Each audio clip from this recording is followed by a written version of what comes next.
New York সিটির ইতিহাসে এক নতুন অধ্যায়ের সূচনা করলেন নবনির্বাচিত মেয়র জোহরান মামদানি। দায়িত্ব গ্রহণের প্রথম দিনেই তিনি শহরকে পুনরায় গড়ে তোলার অঙ্গীকার ব্যক্ত করেন এবং জানান, নিউ ইয়র্কে একটি নতুন যুগ শুরু হয়েছে, যেখানে শাসন হবে সাহসী, ন্যায়ভিত্তিক ও মানুষের পক্ষে।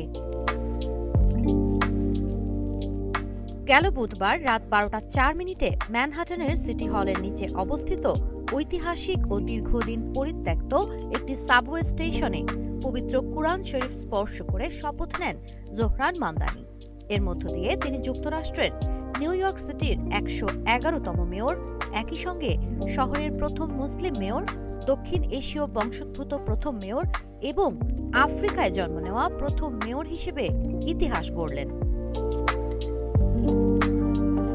শপথ গ্রহণ অনুষ্ঠানে উপস্থিত ছিলেন তার স্ত্রী রামা দোয়াজি, নিউ ইয়র্ক রাজ্যের অ্যাটর্নি জেনারেল লেতিসিয়া জেমস, যাকে মামদানি তার রাজনৈতিক অনুপ্রেরণা হিসেবে উল্লেখ করেন। তাকে শপথ বাক্য পাঠ করান মার্কিন সিনেটর বার্নি স্যান্ডার্স। অনুষ্ঠানে আরও উপস্থিত ছিলেন ডেমোক্রেটিক পার্টির প্রভাবশালী নেত্রী আলেকজান্দ্রিয়া ওকাসিও-কোর্টেজ। জীবন অবাক না করলে কে করবে? 28% মিল্ক ফ্যাটের অবাক করার সাথে ফ্রেশ মিল্ক পাউডার। জীবন অবাক করুক প্রতিদিন। শপথ পরবর্তী বক্তব্যে 34 বছর বয়সী মামদানি বলেন, আজ থেকে আমরা সাহসিকতার সঙ্গে শাসন শুরু করছি। হয়তো সবসময় সফল হব না, কিন্তু চেষ্টা করার সাহস কখনো হারাবো না। তিনি স্পষ্ট করে জানান, তিনি গণতান্ত্রিক সমাজতান্ত্রিক নীতিতে বিশ্বাস করেন এবং সেই নীতিতেই তার প্রশাসন পরিচালিত হবে। তিনি বলেন, আমাকে চরমপন্থী বলা হলেও আমি আমার নীতি ত্যাগ করব না। দায়িত্ব গ্রহণের পরপরই মামদানি এক গুরুত্বপূর্ণ সিদ্ধান্ত নেন।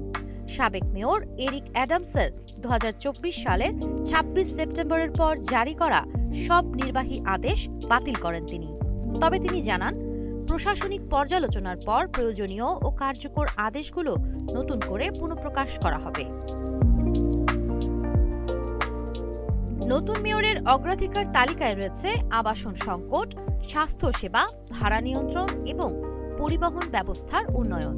তার ঘোষিত পরিকল্পনার মধ্যে রয়েছে বিনামূল্যে চাইল্ড কেয়ার, বিনামূল্যে বাস পরিষেবা, প্রায় 10 লাখ পরিবারের জন্য ভাড়া স্থগিতকরণ এবং শহর পরিচালিত নতুন গ্রোসারি স্টোর চালু করা। আমাদের কাজ কেবল শুরু হয়েছে।